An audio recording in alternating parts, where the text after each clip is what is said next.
ပြည်တွင်းသတင်းတစ်ပုဒ်အနေနဲ့ကတော့ဒီကနေ့မနက်ကရန်ကုန်မြို့မှာပြင်းအား Richter scale 9.2 အင်အားရှိတဲ့ငလျင်တစ်ခုလှုပ်ခတ်သွားတယ်လို့သိရပါတယ်။ဒီကနေ့မေလ18ရက်နေ့မနက်8:35မိနစ်အချိန်လောက်မှာ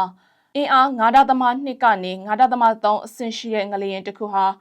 ရန်ကုန်တိုင်းကြောက်တန်းမြို့ရဲ့အရှေ့တောင်ဘက်24ကီလိုမီတာခန့်အကွာပင်လယ်ပြင်ကိုဗဟိုပြုပြီးလှုပ်ခတ်သွားခဲ့တယ်လို့စင်ဟွာသတင်းမှာဖော်ပြပါတယ်။ဒီငလျင်လှုပ်ခတ်မှုကိုတိတိတသာခန်းစားခဲ့ရတယ်လို့တောင်ဝဲမြို့နယ်ကအမျိုးသားတစ်ယောက်ကလည်းနရီဇီယာကိုပြောပါတယ်။ဒီငလျင်လှုပ်ခတ်မှုကိုရန်ကုန်မြို့အတွင်းမှာရှိတဲ့မြို့နယ်တွေတာမက